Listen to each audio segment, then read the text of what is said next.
As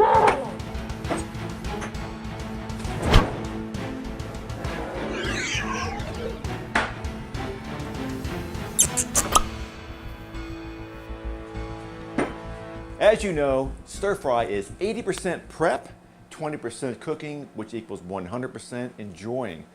Now this recipe today we're going to be doing with stir fried rice can be done with shrimp, boneless skinless chicken thighs, which doesn't dry out like chicken breast does, or my favorite, pork tenderloin. You're going to want to marinate it in the Kikkoman sweet soy sauce for rice.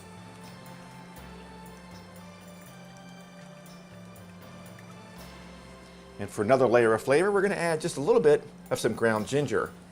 And we'll toss and let it marinate before we stir fry. You're going to prep the vegetables ahead, of course. We've got our diced carrots and our fresh peas. And I've got the green onions. To do the green onions, we're going to remove the hairy ends. I like to give one slice down on the white part. This is the part we're going to be using in the actual recipe on the cooking. We'll give a nice slice. Then we're going to turn them around and take the dark green section and use this for the garnish after the stir fry is done. For the garlic, we're going to remove the end piece, give it a smash, remove it from the skin.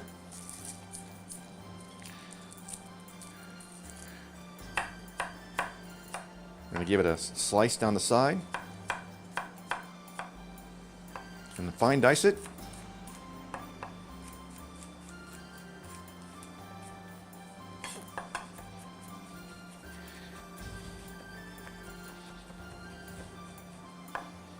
For stir fries, I like to puree my garlic so nobody gets a surprise when they're eating their stir fry. So I'm going to add a little bit of kosher salt to it and use the flat edge of my knife to give it a good mash.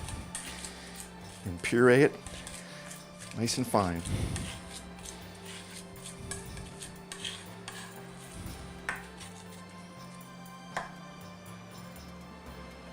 At this point, we're not even going to need the cutting board. Now, to make the best stir-fried rice, you need to use rice that's a day old. You really can't make a fresh batch of rice and then stir-fry because it'll turn to mush. But I found a rice that makes probably the best stir-fry I've ever had. I found it in the dry rice section of my local Kroger store. It's VT rice, and it's sodium-free, cholesterol-free, and gluten-free. And unlike other brands, they don't parboil their rice in pouches. This one-of-a-kind cooking method keeps the aroma and texture just right.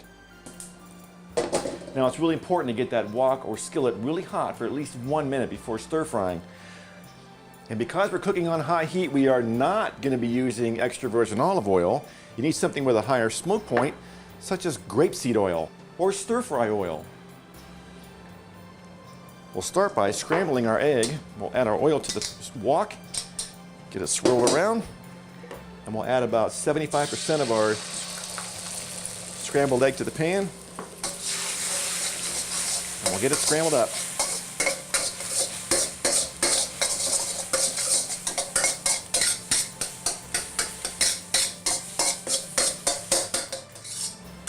And we'll set them aside on a plate.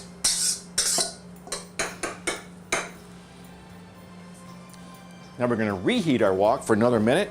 We'll add some oil, get it swirled a coat, and we'll add our marinated pork and the rest of that scrambled egg. We'll give it a quick stir fry.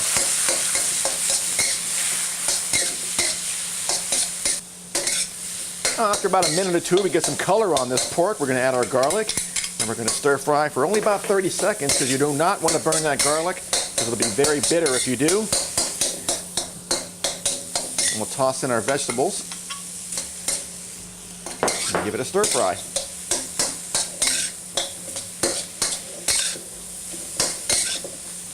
And after 1 more minute, we're going to go ahead and add our VT rice, which I've actually crumbled up into packaging.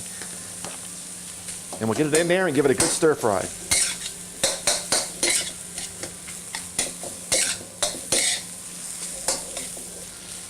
And after about 1 to 2 minutes, we'll go ahead and add the Kikkoman sweet soy sauce for rice.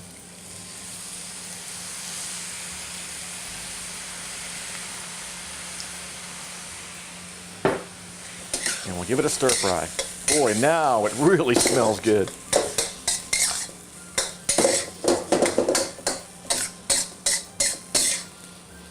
And if you'd like, get a couple hot pepper flakes.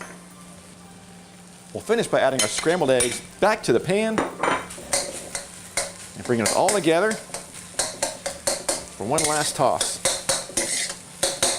We'll finish with a light drizzle of some sesame oil, but not too much. And we're ready to serve.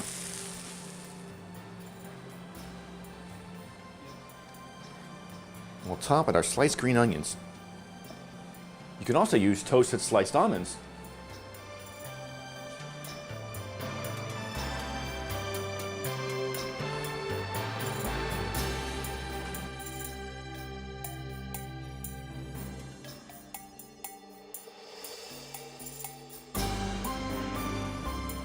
This Kikkoman sweet soy sauce for rice is gluten-free. And it's also great for marinating any meat before hitting the grill.